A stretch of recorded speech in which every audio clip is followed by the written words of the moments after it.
Our guest today is Ms. Kezia Sharif. Ms. Kezia is currently pursuing MS in Technology Management at Columbia University, New York. She completed her master's in Business Administration from KJC and won the Best Outgoing Student Miss Jayanti in 2013. Ms. Kezia has been the coordinator for the sports club as well as the coordinator for literary and cultural association in college and has been actively involved in organizing various events at college. She is also a volunteer for Center for Social Activities with the aim of encouraging and providing tuition programs to help government school children get educated, and is also part of the National Entrepreneurship Network as an e-leader and have conducted various events at college in association with NEN. Ms. Kezia has participated in various national and state level intercollegiate management fests like IIPM, Virtuoso, and many more. She has won the Best Actress Award for Abhigyan 2014, which is a management theatre fest, and placed positions such as Best Manager and Best Speaker in various events. That's quite a remarkable profile. We welcome you and we're truly honored to have you here with us today. I now hand over the end of the tunnel, and I'm sure every final year student is anxious, so I'm going to make sure that I will ease that, and I will give you all ideas and opportunities for you all to find the kind of job you all are looking at. After Krista Jayanti, I finished 5 years here. I did my MBA, and I was, to give you a background, to talk about anxiety, I was the most anxious person because I was the last one to get hired and the first one to start working. So I kept looking for my dream job. I knew what I wanted. I didn't want a sales job, but I wanted to get into marketing. And I kept persisting. And Matthew sir, if I'm sure all of you know him, he's been the driving force along with a lot of faculty members who made sure that I kept looking for the right job and they didn't let me settle. And I'm really grateful to them. So I spent 5 years at Yahoo, which is now acquired by Verizon, which is a North American company. It's like the Airtel of America. So they acquired Yahoo 2 years back. And when I started working at Yahoo, I started as a search engine optimization under the creative belt, where I used to write advertisements for travel and retail. So I had clients like Expedia, Travelocity, Uber, when Uber just launched, and Amazon.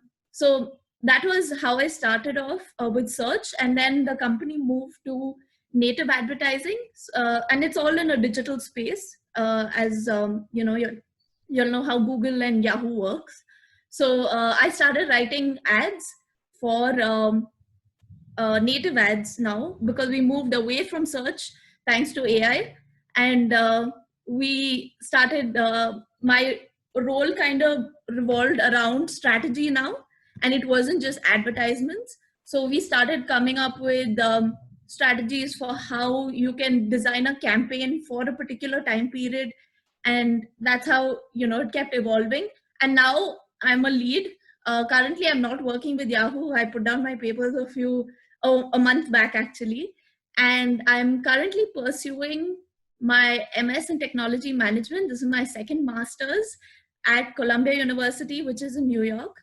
And I started the session in fall, which is, I think, September. Yeah, so September was when I started this course. And it's a 1-year course, and I'll be specializing in AI, which is artificial intelligence and management, liable to answer your questions. Because according to you, there are a lot of companies that you might not find the ethics don't match you. And it's always okay to ask them questions about what do you think about, the privacy of users or something that you want to question them. So people are liable, even employers liable to, answer your questions. So I would say the ball is in both courts, because normally when you interview for a job and they ask you, do you have any questions? I've noticed that a lot of people just ask you questions about, yeah, what is my role in the organization and stuff like that. But those are things that are very regular, very normal topics. But if you can ask them questions that rely, especially after you do your self-assessment, you will understand what your value sets are. What do you value the most? Is it integrity? Is it diversity? Is it ethics? when you ask these kind of questions to them, even gender equality, where you're trying to ask them, how many women do you have in your organization, or are the pay scales the same? What do you think about this? You can ask them difficult questions, and those are things that will intrigue them. So I would say the employer research, and this is a very unique step that has come about in everybody's career journeys, because now it is important to find the right job, the right place to work in, because you're not looking at a short term. If it's your dream job, you would also want like a long term thing, right? You'll want security. So in that case, the second step is something new, and that is something that every employer is looking forward to, because if you ask the right questions about things that concern you or things that you value the most, the employer will make note of it, and that's when you have an edge. So making even like learning about the company is something that it's like a given thing. You can't just go for an interview and if they ask you, what do you think, say for example, a Google does or Yahoo does, and then you're kind of blank. That is a big zero, and that's when you don't get hired, because you don't do enough research. Sorry, there's oops. Okay. The third one is personal branding. This is something I'm sure we go through, because you're always looking at resumes, how to write the right resumes. You're looking at cover letters, social media. It's I would say social media is something that came up recently and has been very relevant. But I will not take up resume writing and cover letters, because I feel that is something everyone has a different touch to it. But when you're writing your resume, this is a tip I'd like to give you. The most important thing is when you're writing your resume, you go through the JD, which is a job description, and you start aligning those points. Like say, for example, they talk about confidence. If you mention confidence somewhere, if your skill set says I'm a confident individual, you'll have to back it up with an example. So if you write, say for example, great communication skills, talk about a time where you actually spoke in front of say 1,000 people or 100 people. And leadership, if you're talking about leadership, where did you lead? What did you organize? Those are things that give you, first of all, it lays a strong foundation for you. So if you're saying things that are on the resume for the sake of it, you're going to get caught, because they are going to ask you questions on, so you spoke about leadership in your skill set. When did you actually show that you had leadership skills? Or when did you portray that you led a team? Or for example, if you did an internship, that would be like leading a team there. Or even during an event, like you have Kala Jyoti, you have so many events happening at college. So those are things that you have to be careful about, because they will double check. Cover letters, not a lot of companies ask for cover letters, but if they do, please make sure it's according to their format. A lot of companies, actually mostly the traditional companies, look for cover letters, but if you're writing it, please make sure it's according to a format that they prefer. When they say pitch, it is mostly like an elevator pitch. I'm sure most of you would have heard about it and start working on it. So like I mentioned in the first one, it said self-assessment. Now these are relevant. I'm going to be sharing this doc, this PPT with the professors so that they can share it with you. So you can look at these different self-assessment or surveys, which will give you a better understanding of what kind of a person you are, and what are your value sets, what are your strengths, what is your persona. And this will give you a better understanding of who you are as a person and what you value the most. And I think that is the most important thing, because this can be added to your resume, this can be added to your LinkedIn. This also can be great talking points, because you can work on those strengths or use those strengths in order to get some business out of it. So there's Myers-Briggs, there is Gallup Strengths Finder. Lumina Spark is for personas. You'll have to do a little more research. Most of these things are paid for, But trust me, if you do pay for it and you do these surveys, it's not very expensive. So once you do that, I would say keep a copy of it and add it to your resume, add it to your LinkedIn, and please make sure if you have any doubts regarding this, just look it up online, or you can even shoot an email where I can sorry, I can send you a link to this. Now, landing the job, I think we spoke about this in detail, but if you do have any questions about it in the next slide, I'll be, I mean, by the end of this session, I'll be glad to answer these questions. Now, these are some soft skills because this session was about soft skills. These are a few topics that I really find relevant in today's world, irrespective of which stream you are in. Things like team spirit, empathy, flexibility, stress management because of so much change that's happening, motivation. Do you have a growth mindset? Are you confident? Self-confidence is one thing, overconfidence is another, but you need to strike a balance there. Assertiveness is one topic that is a little controversial because sometimes when you're too assertive, you're considered to be stubborn for the wrong reasons. So you'll have to strike a balance about what to be assertive on, and creativity. And above all, this is something that's going to change the way you're going to think about things. Since you're undergraduate students, you're BA final years, I feel there is, once you get into a job, if you plan to study further, that's great. But if you do get a job as soon as you finish your BA, I would say learning never stops, because once you get your job, it is important you have to keep updating yourself in order to get an edge over others, and also just stand out of the crowd that you are in. Because if you want to grow within a company, it is important that you first identify your strengths and look at your weaknesses or the areas of development, especially when you're working in a team. Even if you're in the stream of BA. So right now, most of the companies are also hiring a lot of master students.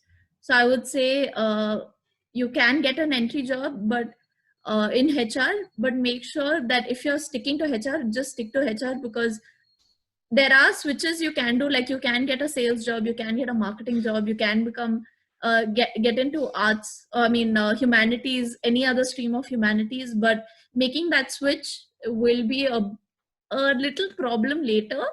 So I would say stick to, if you're saying HR, identify which field, stick to it, start working on the skills you need to get into. Like say for example, you want to get into hiring, look at all the skill sets they require for hiring and start learning that from different platforms, add the certificates to your profile, and that's how you'll get your job, whatever you want to get into. I hope that answers your question. Yes. Poonam? Yeah, Poonam can unmute.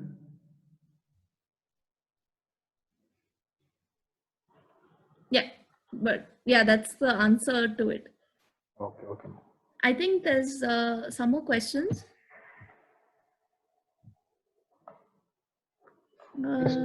Yeah. Persons? Sarah, that's Sarah, you can unmute. Yeah. Ma'am, good afternoon, ma'am. I wanted to ask, hi ma'am. I wanted to ask about I really like traveling and learning languages, but I don't know which job to take up in, where which requires to travel and learn languages at the same time. That's a wonderful question. The best thing about if you like traveling, sorry, is there more? Yeah. I'm really confused what to do. So I'm not sure which direction should I head for that kind of job. Yeah, I understand. I feel you should do these. I don't think I've ever had this guidance, because even I wanted to travel and be not a salesperson, but get into marketing where I can interact with clients directly. But at the same time, I didn't want to travel just for the sake of traveling. So I would say you identify, there are a lot of opportunities. One is you can get into sales. You can get into, if you're if you really like languages, I think there are a lot of travel companies right now. They might not be active, but there are a lot of travel companies that need guides. Okay, they are called travel associates, where when you go for a tour, you can travel the world. First of all, that's a great portfolio. It's a great job to have. You can travel the world, and you're representing the company. At the same time, you learn different languages. So if you know different languages, it's a plus point for you. And what you can do over there is you can talk to the people who are your customers, and you can take them for tours. You can talk about, if you're into history, that could also be a thing. That is one aspect. Second one is sales. If you want to do, initially you will not, I mean, it's very difficult, like this is a reality, very difficult to get a sales job where you can travel around the world initially, but you can travel within the country. And that's a little hectic job. But if you're up for a really fast-paced job, sales is great in any field. Like I know Pepsi, Coca-Cola, these companies have a lot of sales jobs, and you will get to travel a lot. But if you want to travel, if traveling is your main thing, there are a lot of aspects. You can even start your own vlog, because that's where everyone's heading. Everyone wants to be an influencer. So if you have a little money, you can travel the world and start your own blog where organizations. It is important that when you set, like say for example, you say graphical designing itself, you can say, okay, I'm a great graphical designer, or I'm creative. Now, how do you show that you have that skill set? Now with certifications, what you can do is you can say, I've already done this course, so I have knowledge in this area, and it is just certifying or just validating that you have that experience. So I would say certification is important because it gives proof, and that is exactly what happens. And the thing with companies nowadays is they do not believe you blindly. They will ask you questions. They will ask you where you got the certificate from.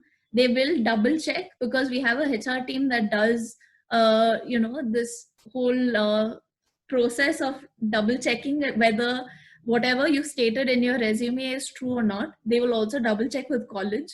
So these are things, if you've said you have a certification in so and so thing, they will ask you for a copy of your certificate. So the reason why I keep mentioning the self-assessment, certification, and also learning as a process is because once you get into a company, or if you're applying for a company, it is important you validate all this, and proof is the most important. That's the reason why I kept specifying on certification, because it's a proof and it's from a valid resource. So that's the answer. Yes, I think certification is important, but if you can show examples of skill sets, then cool. Like if you have examples of it. Okay, ma'am. Thank you, ma'am. Ma'am, many students are asking about your mail ID. So you can share your mail ID in the chat box. Yeah, I think it'll be easier if you all can connect with me on LinkedIn. LinkedIn, yes. Yeah, on LinkedIn. The name's the same. My name is Kesha, K-E-Z-H-I-A, and surname is Sharif, S-H-A-R-I-E-F-F. You'll find me on LinkedIn. And if you have any questions or any queries, you can always ask me anything there. Okay, ma'am. Thank you, ma'am. Thank you. Yeah. Manasa? Yes, sir. Yeah. Okay. Thank you, ma'am, for your very enlightening words. It was truly delightful. In ordinary life, we hardly realize that we receive a great deal more than we give, and only with gratitude life becomes rich. I now invite Dr. Deepthi Vijayan, Assistant Professor, Department of Psychology, to propose the vote of thanks. Thank you, Mansi. Respect our most valued guest, Ms. Kesha, and dear students, it's my privilege to have been asked to propose the vote of thanks on this occasion.